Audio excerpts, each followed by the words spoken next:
And I will say this, that yes, a new crop of Ambazonians is born. A new crop of Ambazonian is actually now at this point taking the fight. And with the guidance and with the advice from moral icons like you, we were able to get to the land of freedom. We welcome you, Prof, as one of Africa's most illustrious sons, one of those rare breeds of human being that Plato and Socrates um, in his book, The Republic, were actually fantasizing. A man who has his own gold printed in his soul, not really the kind of gold that adorns palaces and presidencies around the world. We thank you for actually being here and being the voice of Africa. You, Professor Piolo Lumumba, you wear many hats. You've been the director of the Kenyan School of Law. You have served as the anti-corruption czar in Kenya.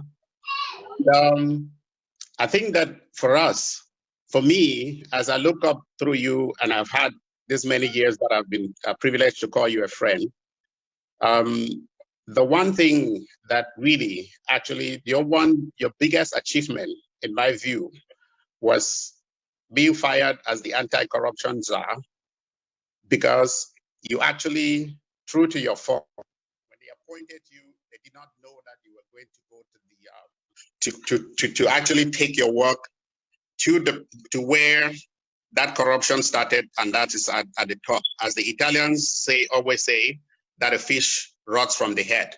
And when you actually went uncomfortably close to power that be, they thought this was not the kind of person they wanted. But when you left, you've actually meant to mentor other Africans, to train. And I hope that we are going to actually listen very keenly to you, that we know how valuable your time is. And we hope that wonderful wisdom into us and continue to shepherd us as we work to actually get ourselves to the land of the free. Prof, you're welcome. And as you can see, it's not only the people of the town hall, but you are being across, Amazonia.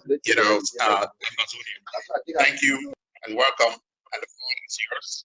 And we are very, very privileged to have you today. Thank you. Thank you very much, Doc, for that very kind welcome and very remarks. Welcome. Let me start by saluting the people of Ambazonia who have labored under what is equivalent to slavery in recent times. It is coincidental that just last night I was, for the umpteenth time, watching a movie that was produced by Cecil B. DeMille, The Ten Commandments. And the Ten Commandments is a dramatization of the life of the Israelites and how the Israelites were enslaved by the Egyptians for 400 years. And when I watched that movie where Moses is played or acted by Charlton Heston and Ramesses by Yul Brynner, it reminded me of the effort that those who seek freedom must make in order to be free. And it reminded me that those who seek freedom must endure pain, the kind of pain that the people of Ambazonia have had to endure under the Paul Biya regime. in the last many years. The kind of betrayal that the people of Ambazonia have had to live with. But yet, when I watched that film or that movie, one of the things that stood out in my mind was that within the ranks of the Israelites, there were those who had accepted to be recruited by the oppressor. So today, when we have a conversation such as this, we have to remind ourselves that the Ambazonians are not the first people to struggle to regain their independence. Many Ambazonians will remember that we as Africans have gone through many phases. We as Africans have suffered slavery for 400 years. We as Africans have suffered colonization for no less than 70 years on average. We as Africans have suffered neocolonization, we call independence, and what is essentially flag independence. And there is a sense in which many of you who are resident in Ambazonia or in different parts of the world, whether you are in the United States of America or in Europe or in Australia or in Africa, you are asking the question, how long shall we wait in order to be free from the oppression? You are asking very basic and fundamental questions. When will our children go to school? When will our mothers and fathers live in an environment where they are respected? When will we invest in a land where we are respected?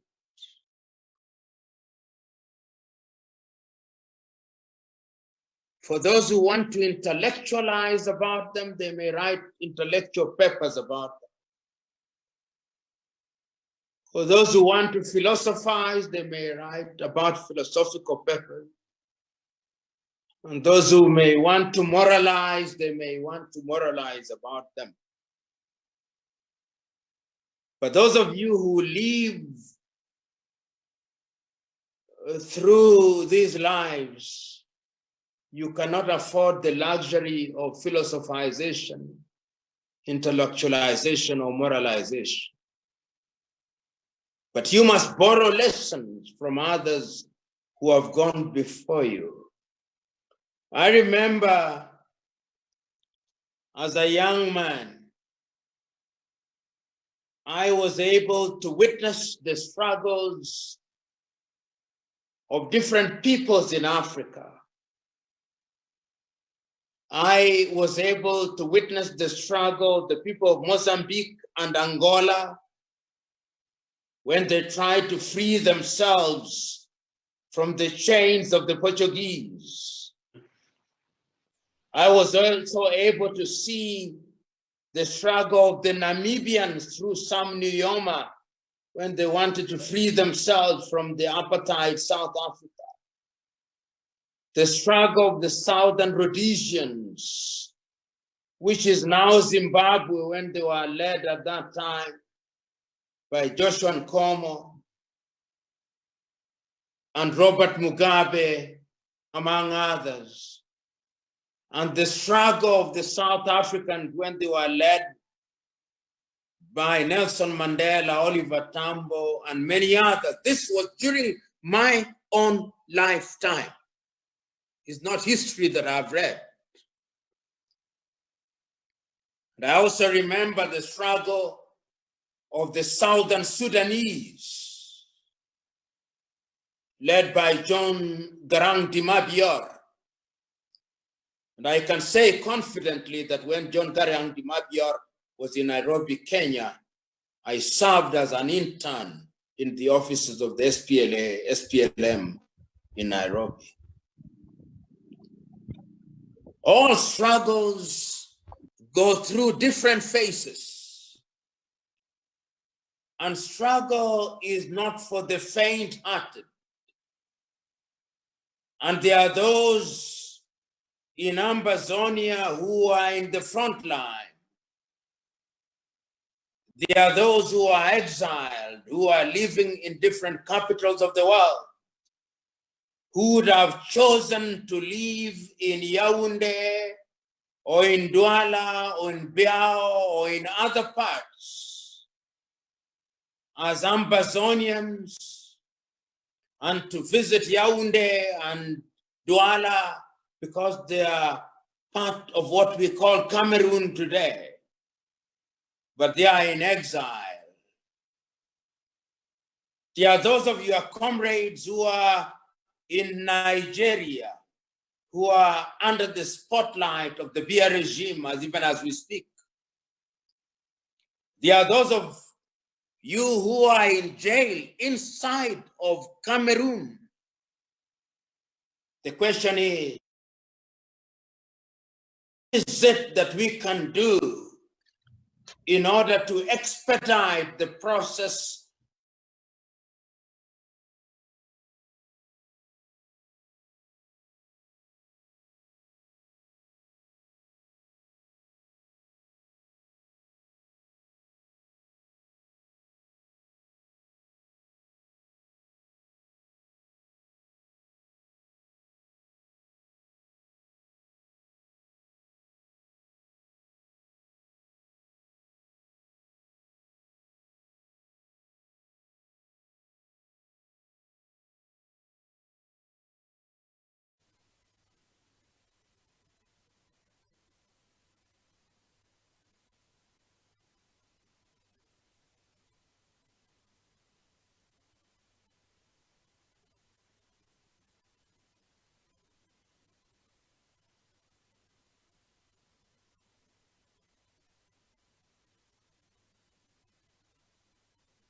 one of the most important things is that they must be united.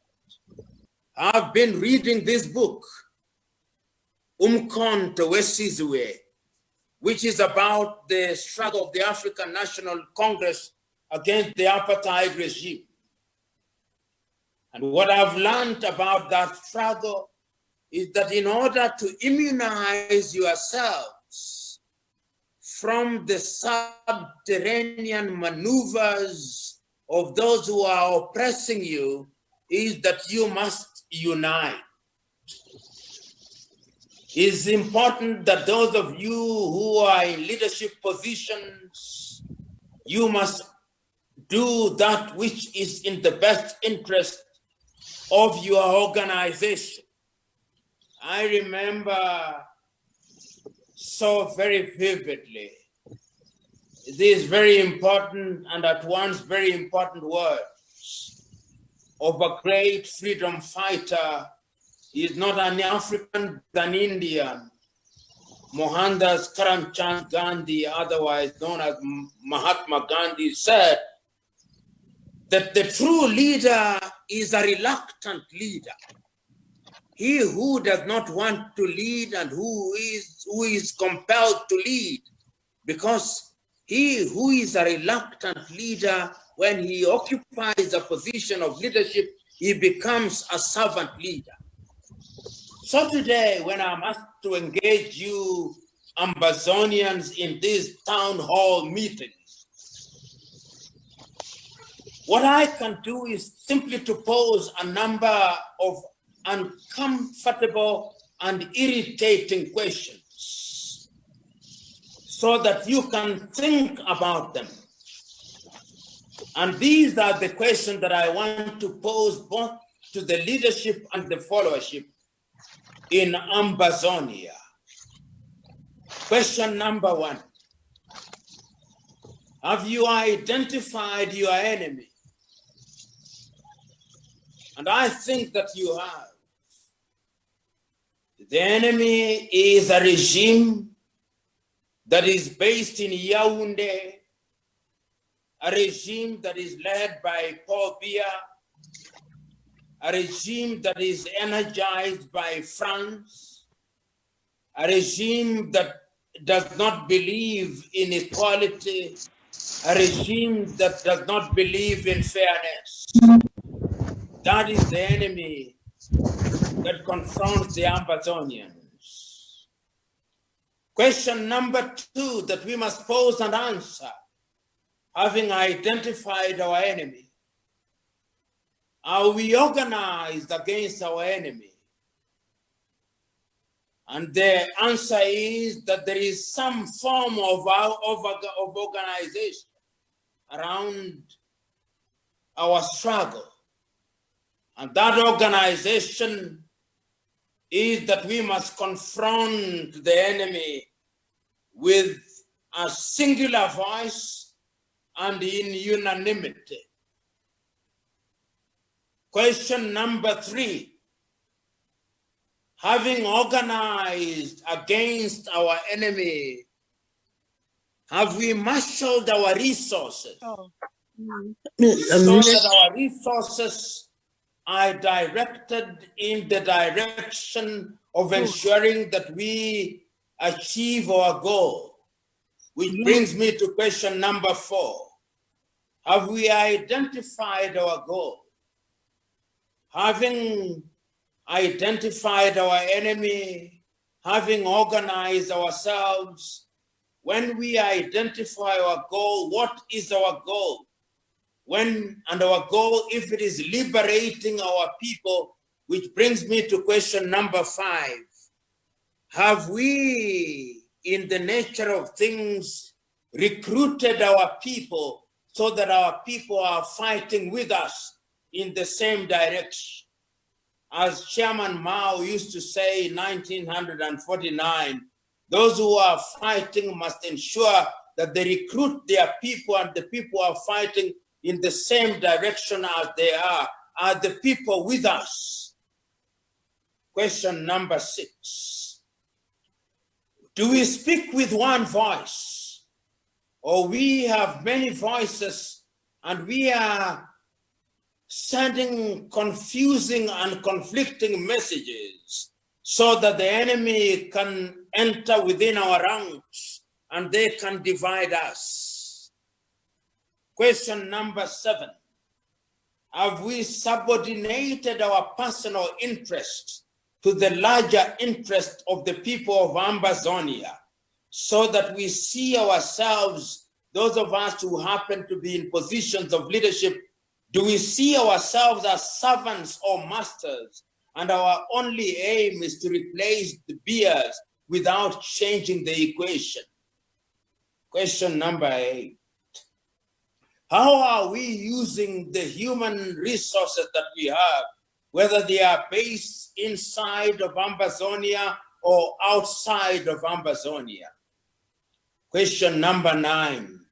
Are we faithful to our people so that we can account for the resources that they give us on a daily basis or from time to time? Question number 10. Have we persuaded the rest of Africa that we have a genuine and a legitimate cause and that we deserve to be supported? In my view, if we are able to answer these questions in the affirmative, then we will be able to move in the direction that will see that the struggle against the Biya regime will be a struggle that will be successful and will be fruitful. Why am I convinced that this is possible? I am convinced because, as I said at the very beginning of my intervention, I said that I was able to see Sam Nujoma in Namibia, and Sam Nujoma through SWAPO was able to marshal the entire African continent to agree that the Namibians had a legitimate cause, and that Sam Nujoma was the focal point and SWAPO was the focal point. there is a lesson to be learned from Namibia. I was alive when Angola was fighting, and despite the fact that there were many voices, the voices of Holden Roberto and Sam Nujoma, but we were able to identify in Angola that the voice that was to be listened to was the voice of Agostinho Neto with MPLA. I was alive when Mozambique was fighting against the Portuguese, and I was able to see that the sole voice that was being listened to was the voice of Samora, Moises Machel, and Frelimo. I was alive when the apartheid regime was being fought, and I was aware that the voice that was being listened to was the voice of the African National Congress and the voice of Nelson Mandela and his stalwarts. I was alive when, during the struggle against the genocidal regime in Rwanda, the voice that was being listened to at that time was Paul Kagame and the Rwanda Patriotic Front. I was alive when, during the dictatorial regimes in Uganda, the voice that made sense at that time was Yoweri Kaguta Museveni in Uganda. I was alive when, in Ethiopia, the voice that was being listened to against the Deg regime of Mengistu Haile Mariam was the voice of Meles Zenawi. My contribution is Ambazonia and Ambazonians and Ambazonian leaders are in a unique position. They have the advantage of having seen these struggles in Africa and to learn from them. So Ambazonian leaders, whether you are in Europe or in Africa or in the United States of America, today is the day that you must inspect and interrogate your hearts and ask yourselves, what kind of leadership are we offering to the Ambazonians? Are we servants or feudal lords? If you are servant leaders, it is not your words, but your words and deeds that will demonstrate it. Because if you are divided, the Biya regime is happy. And remember that the Biya regime is going to present you with agents provocateurs in order to disrupt your agenda. They are going to be fifth columnists within your agenda to ensure that they torpedo what it is that you are doing. But I think that there is no shortage of Ambazonians who think right and think well and think sacrificially, who know and recognize that unity is the magic bullet. So today, if in Ambazonia there were factions, let us kill those factions. If there were fifth columnists, let us eliminate those fifth columnists. If there were agents provocateurs, let those agents provocateurs be eliminated.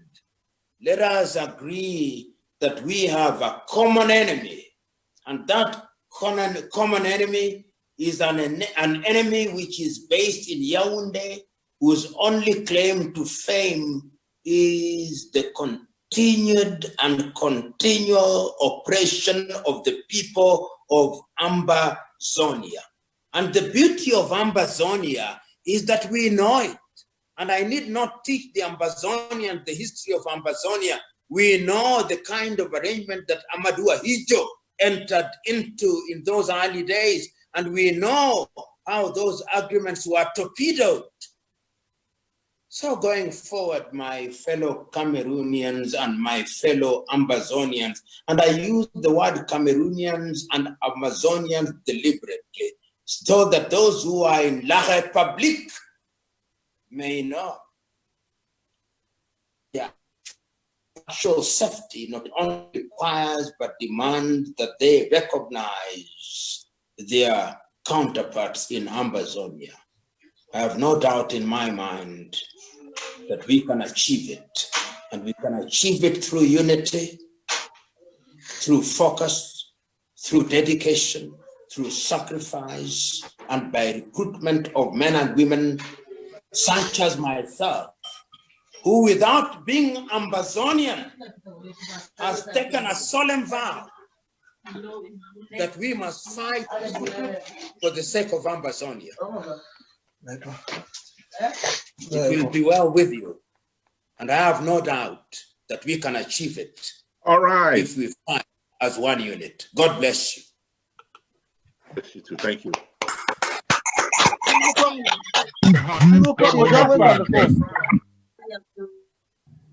Thank you. Thank you very much, Prof. Thank you. Thank you. Thanks very much, Prof. We much appreciated.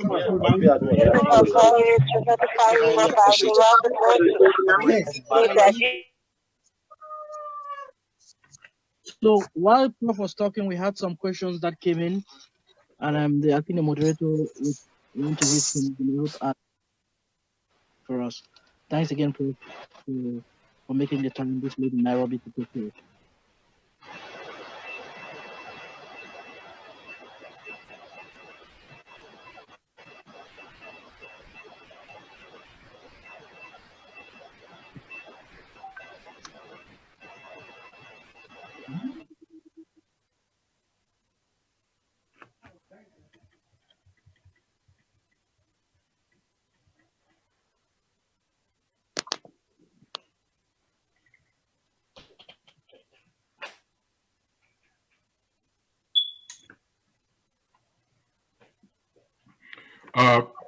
Professor Lumumba, thank you very much for that wonderful and very eloquent presentation today.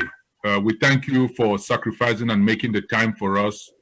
We have a couple of questions from the community, if you wouldn't mind answering them. Our first question to you is, are there any parallels you see with the more successful struggles, especially within Africa, Eritrea or South Sudan, that could be insightful to the Southern Cameroon's cause, the Ambazonia cause? Prof, the floor is yours. He's muted. Oh, sorry. Let me unmute you, Prof. Please. Okay, go ahead. I think that is a wonderful question. Wonderful in the sense that it actually, within the question, that there is an answer. There is an answer because when you look at the situation of Ambazonia, is very comparable to that of Eritrea. And you will agree with me that the Eritrean-Ethiopian situation, it took very pragmatic kind of leadership with the administration of Meles Zenawi before it was recognized that Ethiopia had an existence prior to its union with Ethiopia. And why I think that analogy is very important, if Ambazonia were to make a case, and I think that this is one of the things that going forward the Ambazonians should do, there must be a multi-pronged approach where Ambazonia approaches the African Union, Ambazonia approaches the European Union, Ambazonia approaches ECOWAS, to demonstrate that at the time of independence in the 1960s, what is now referred to as the Southern Cameroons was actually separate and independent and governed by the British colonialists, as opposed to La République, which was under the colonial tutelage of the French. And that mirrors very well the argument that the Eritreans had. The very same situation is comparable to that of South Sudan.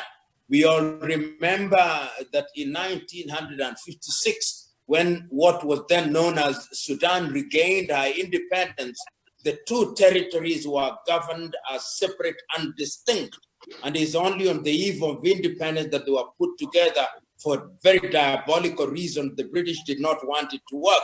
But subsequently, we now see that we have new states, Eritrea and South Sudan are separate. And that argument, I think, is one that ought to be carried forward. And one of the things that I think that I want to see the Ambazonians doing before the year is out, that Ambazonians, if there is no country in Africa that is willing to come out and support Ambazonians, Ambazonian nationals and their political leadership must have a case presented to the United Nations and a case presented to the African Union and a case presented to the International Court of Justice in order to claim self-determination as one of the reasons which can expedite the process of their liberation from the hegemony of the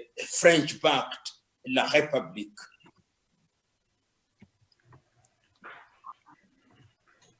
Thank you very much, Prof. Comrade Francis, go ahead. Yes, our second question is from Eleanor from Germany. Please, you have the floor to ask your question. Okay, thank you. Am I unmuted? Yes. Do you hear me? Yes, I can. Okay. Prof, this is the second question.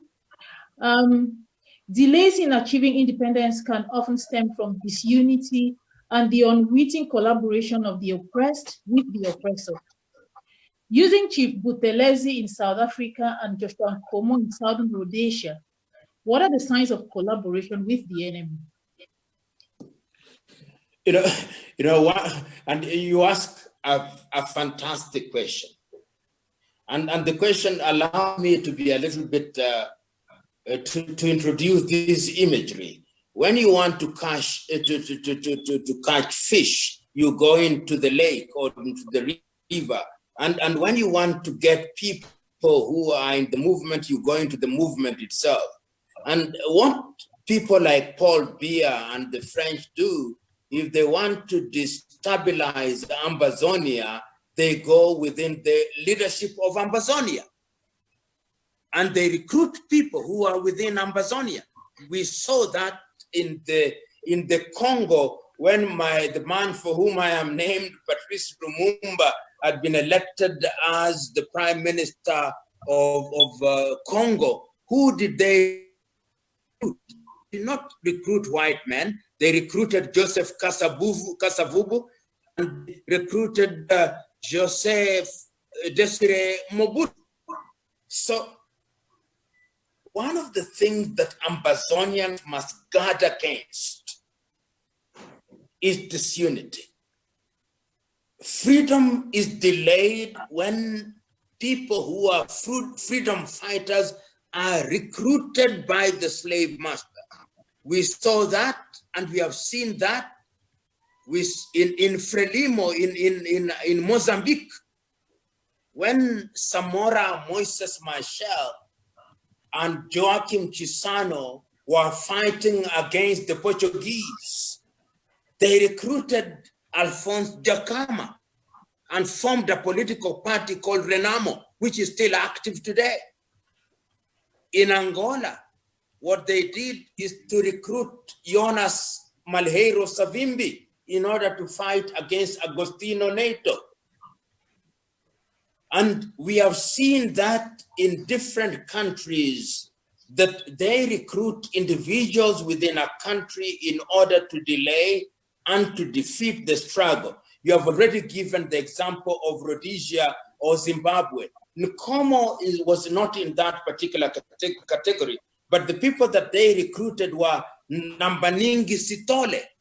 They recruited Nambaningi Sitole, and you also know how Gacha Buthelezi with his movement was almost used at that particular time to torpedo the negotiations that were going on. So there is no shortage of attempts that have been made in the African continent to recruit individuals to undermine popular struggles. What we must do, therefore, is to ensure, and you who are in Ambazonia, you have a duty to identify people who are being used as such. Are there people who are being recruited for the purpose of undermining the struggle in Ambazonia? And when you identify such individuals, you must confront them and tell them, we are not going to follow you because you are agents provocateurs.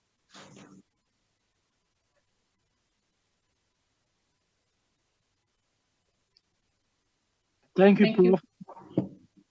We also remind all those with their hands up that just send your forums, your questions directly to the chat forum. That way we can be far more efficient. So instead of raising your hands, just text your question to the chat forum. Thank you.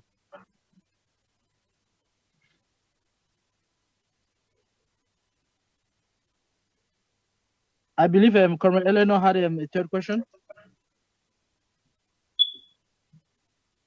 I'm still coming. Sorry, just get to the next one. I'll come back. Thank you. I think we have Comrade Derek. Let me unmute Derek from South Africa.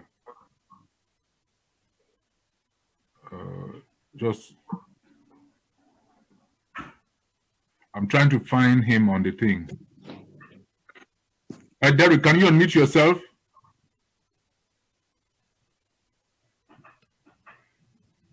Okay, he's on the. I don't. Okay, let me come in. Let me come in with my brother's line. I wasn't connected. I was listening from another line. Okay, go ahead, Derek. Ask your question to Prof. Go ahead.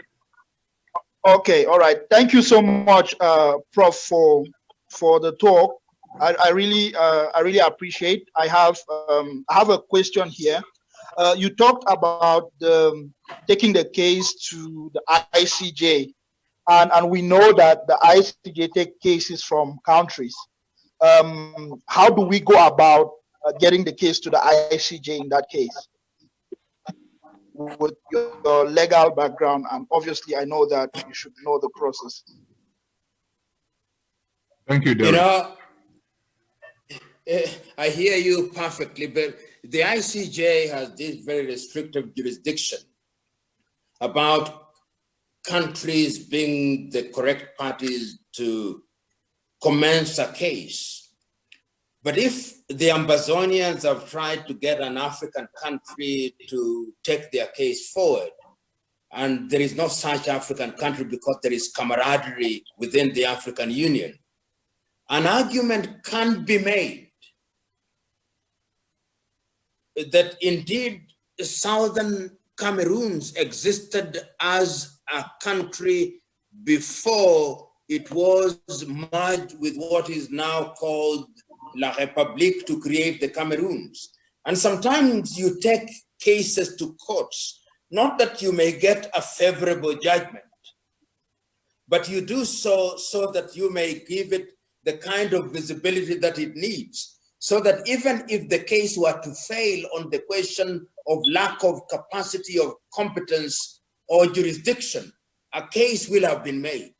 And that is what I would do. And I would be one of the few people who would be very eager to argue on behalf of Ambazonia, even if we fail on day one. At least the international community will see on that day that these are people who are prepared to make their case. So I understand you, but sometimes in order to achieve the impossible, you must do the unbelievable. Thank you very much, Prof. And what has struck me, I noted in your response, your willingness to help us if... Without doubt. Thank you. If our case comes before the International Court. Thank you very much. I think that's a big moral boost to those of us who are in involuntary exile. We'll take another question. Comrade Elena, are you ready? Yes. Okay, go ahead. Ask Prof the next question. Okay. Prof, now, given the scenario in South Sudan and Angola, how can we ensure that we win the war and win the peace? That is the next question. You know, that is sometimes, and this has been the experience not only of South Sudan and Angola or Frelimo. The history of South Africa, or rather of Africa, has been the history of when you have a common enemy. In Mozambique, there was a common enemy, the Portuguese. Once you drove out the Portuguese, there was a civil war. In Angola, you drove out the Portuguese and there was a civil war. In the Democratic Republic of Congo, you drove out the Belgians and there was a civil war. In South Sudan, you drove out the Arabs and there was a civil war. In many countries, you drive out people, and after you've driven out your colonizers, the common enemy has gone out, and then you begin to turn on each other. And I think that this is one of the things that Ambazonians must look at very carefully, that it is now very easy because the focal point is the Biya administration. But within yourselves, there are those who are going to try and look at Ambazonia and look at the different ethnicities in Ambazonia. And the problem does not come from the common people on the ground. The problem comes from the leadership. It is the leaders who want to be presidents, who want to be ministers, who want to be ambassadors, who want to be senior civil servants. They are the ones who are going to divide people along ethnic lines. And it's therefore very important in these early days of your struggle to ensure that you have a common agenda that will ensure that you are not divided along ethnic lines within Ambazonia.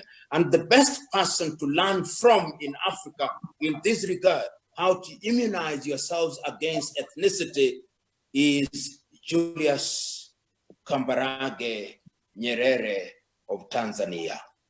Julius Kambarage Nyerere of Tanzania is the only post-independent African leader who succeeded in uniting a country of many nations and convincing them that their safety demanded that they speak one language and looked in one direction.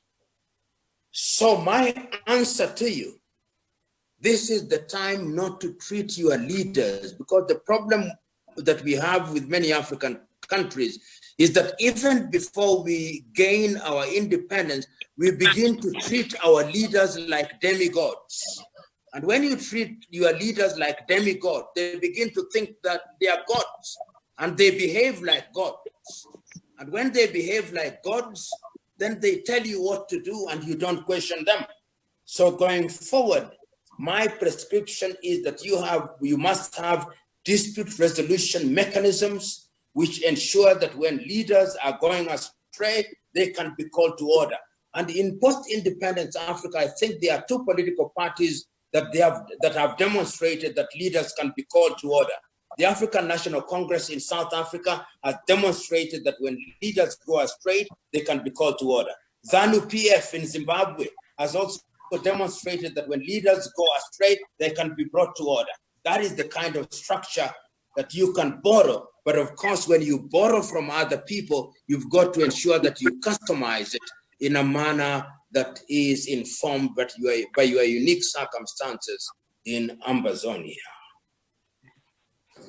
Thank you so very much. Wow. Thank you, Prof. We will take a few more questions based on Prof's time. and then we'll see how much more time Prof has to give us because he has other engagements, and we'll go from there. So Asanji,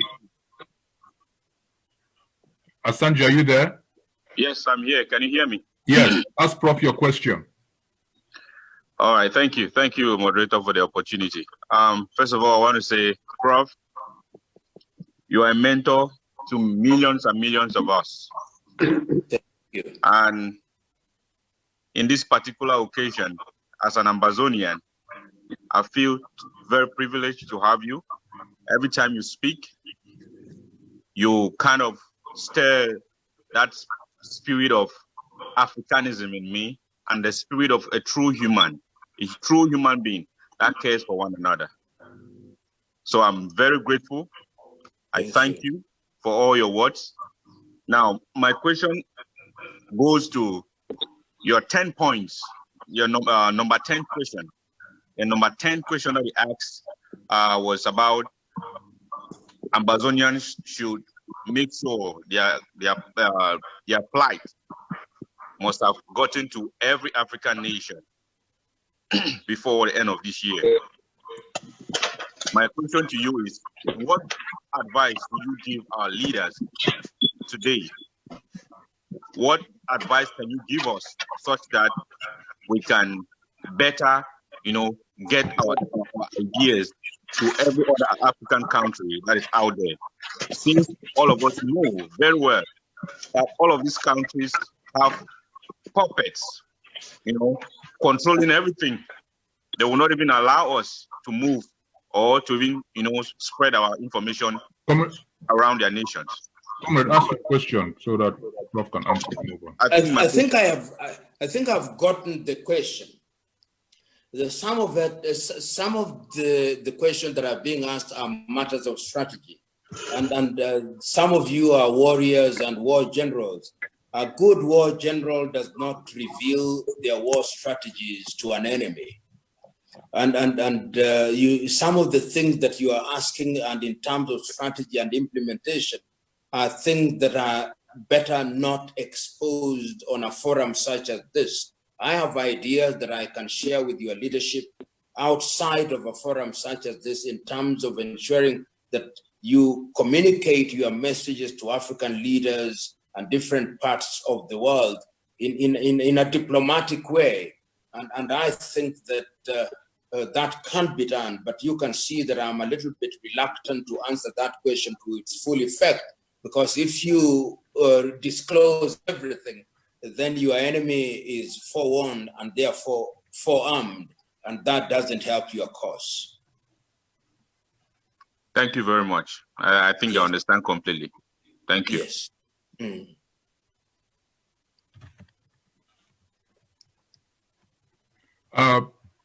Please, can I ask a short one? One minute, please. Prof, we have some people who are in detention, and we want to just see if any of them is on the line and wants to ask Prof a question. If there's anybody on ground zero who has just a question for Prof.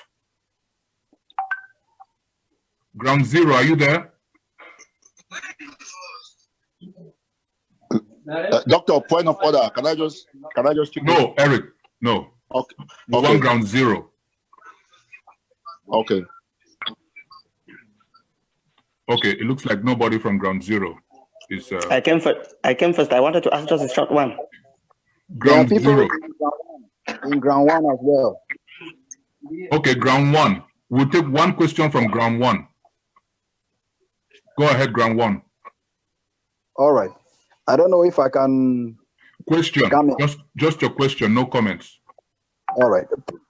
I sincerely appreciate and thank you very much for the time you've put in place to make sure you mentor us towards our independence that is unbargainable. Thank you very much for this time. I wish to know, is there anything bad? Is there anything bad in revolution with prayers?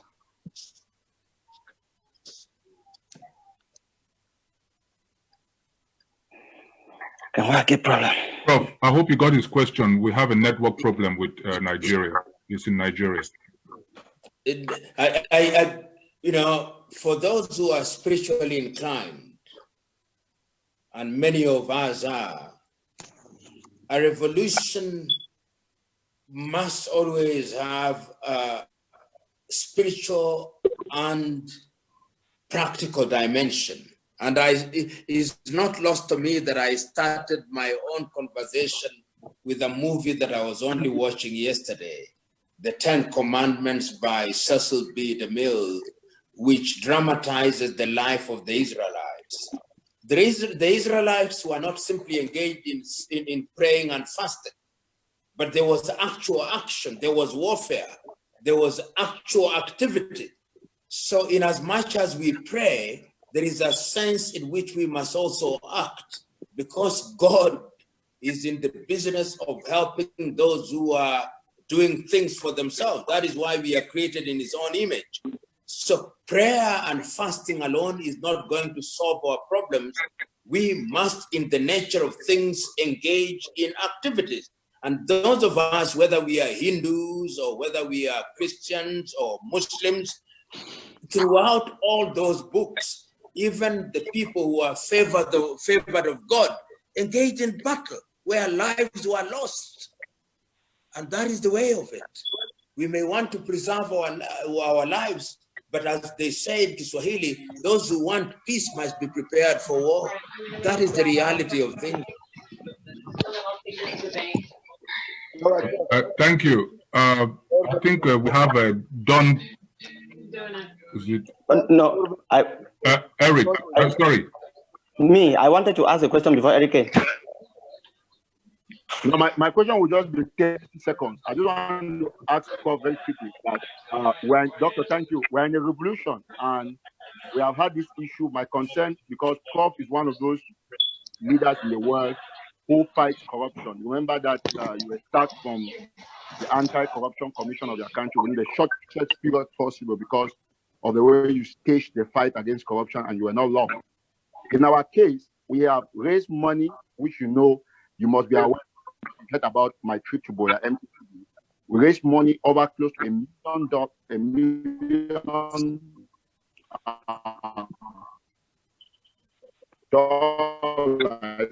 and then a group of people embezzled that money and it was not redirected to the cause of the revolution. It was not directed to the revolution.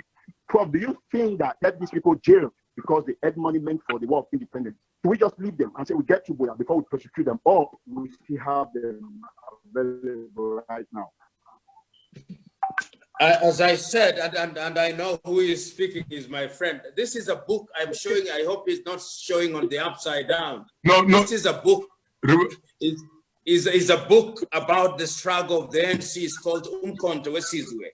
And I'm showing you that book because what has happened throughout all struggles is that every struggle must have its rules and regulations, even during the struggle.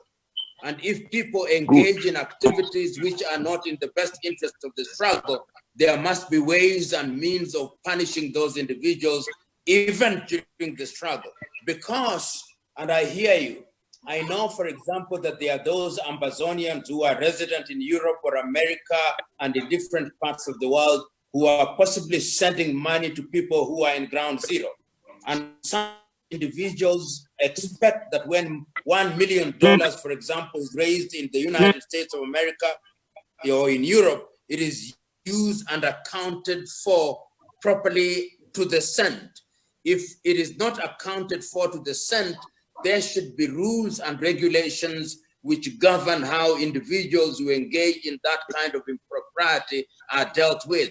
And I would encourage you to look at some of the documents that were used by organizations during the struggle, whether it's the NRA, NRM in Uganda, ANC, SWAPO, FRELIMO, or RPF in Rwanda. All these were there. In fact, the beauty of the Ambazonian struggle is that you are engaged in a struggle that can borrow from other struggles that have taken place in the continent in the last few years.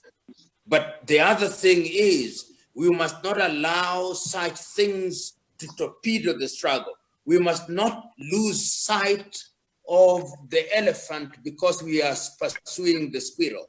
Because sometimes we may concentrate on the squirrel and we lose sight of the elephant, and the elephant celebrates. Thank you, Professor. Dr. Foster, I think you have the next question.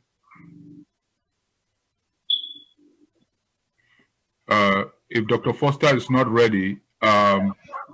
Thank you for the opportunity. Sorry, I was trying to get my phone unmuted, and I appreciate the opportunity of Prof coming in to talk to us. Prof, here is our question to you. France and Switzerland are bound by the same EU constitution with a common political and economic agenda that welcomes and takes use of Biafra's resources stolen from the southern Cameroons. Should Amazonia trust Switzerland as a sole mediator and stop looking for other countries to offer to mediate? Or should they opt for multiple mediation by other powers who can guarantee fairness in the process of resolving this conflict? Thank you. I'm aware that, and perhaps this is the last question I'm answering, that I am aware of the negotiation process that is going on through the Swiss. But the question that I'm asking about that Swiss model, how representative is it? Who are the Ambazonians who are present in that meeting? Who is financing the entire process? In as much as every mediation is not to be dismissed, I am personally not very comfortable with what is going on in Switzerland because I don't think it is sufficiently representative. And to the extent that it is not sufficiently representative, I think that a lot more effort needs to be put in place so as to ensure that we have all the players on the table. Because the danger is, if you have a peace deal, which takes two in an environment where there are 10 players, you could have your so-called peace agreement, but the other 8 will torpedo the entire process. So the Swiss may be well-intentioned, those who are behind it may be well-intentioned, but I would have myself thought that a peace process should be a peace process that is brokered through the UN, through the AU, and through ECOWAS. That is the process that I would accept. UN, AU, ECOWAS. Thank you very much, Prof. You said that was the last question you'll be taking. So I am guessing Prof would have to be leaving us. Can I just ask him one question before he leaves real quick, please? Okay. Prof has accepted to take your question. Real quick. Yes. Prof, I knew you were. Thanks so very much. This is your son from Boston. Yes, I know. I was silent to speak, okay. But I decided to ask you one question. Again, I thank you for keeping your word, for fulfilling the promise that you made to us and the people of Ambazonia. My question to you is that based off the 10 points that you made, we have identified our common goal, which is the independence, or the restoration of independence of Ambazonia. But the as-it-is model, based off the as-it-is model, the to-be model, which is combining the other groups together with a common vision to achieve this purpose and goal and vision, it's not real and realistic at the moment. How can you help us? How can you come on board? Can you please come on board in order to streamline the process so that we can be more efficient and effective in order to reduce cost and waste so we can get to Buea as soon as possible, because the COVID-19 has really held us back and the impact is heartfelt on our people. Thank you. Thank you very much. You know, my view is, and I've interacted with enough Ambazonians to know that there are great minds in Ambazonia, both within and without, in the United States of America and outside.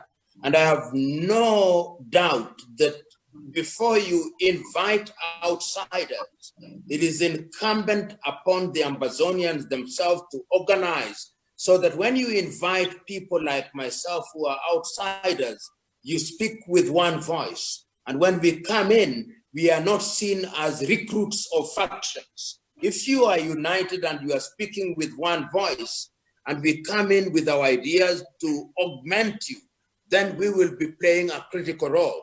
The danger of inviting outsiders when you are not organized within is that the outsiders will also find themselves embroiled in factional battles. And one of the things that I must end with is factionalism must be dead and buried. If there are people who have ambitions, those ambitions must be fossilized and frozen. The only ambition that every Ambazonian leader must now have is to free Ambazonia. Once Ambazonia is free and we are involved, we can now begin to talk about other things. For the moment, organize yourselves, speak with one voice. When you invite us, we will come there because we know Ambazonia is speaking with one voice. Thank you very much, Prof. Edmond. Yeah. Yeah, if you want to briefly do the closing remarks. Yes, Prof. You know, it's always a great pleasure having you with us at all times and helping us and helping the disenfranchised people of Africa. We thank you heartily on behalf of those that are dead, those that are in jail, those that are actually in the bushes that are not actually even listening to you now. Ambazonia says thank you. And there are so many people who would have loved to speak. As I look at the shot now, I see about 17 hands. If you had a day to spend with us, there would be no shortage of questions. And but your time is limited. And my hope is that having drunk from the fountain of knowledge, which you are now, the people of Ambazonia, on behalf of all disenfranchised people, even as we say thank you, that we would actually put to practice some of the lessons that we have learned from you today. And as you've often, throughout some of our conversations, as you've always told us, that you're not fighting for Ambazonia just because Africa needs a 55th state, but you're fighting because you want Ambazonia to be that citadel of real progress, democracy, and freedom. We actually really thank you heartily. And then we hope that even as you see us take 10 steps forward and 9 steps backward, you would forgive our foibles, even when we come back to you to actually ask for more advice on behalf of the disenfranchised people of Africa, that you will not abandon us. But we would promise you that by the time you come next time, your words would actually have re-engage us so that we would be more than 2 steps ahead from where you we just are talking today. And we'll get back to you, Prof. It's too late. Thank you very much. Thank you very much, Edmund and fellow Ambazonians. I wish you the very best of luck. This is not for the faint-hearted, but I have no doubt in my mind that there is a time when the flag of Ambazonia will be raised inside your home country, and that we shall be able to say, free at last. Free at last. Free at last. Free at last. God Almighty. Free at last. Thank you.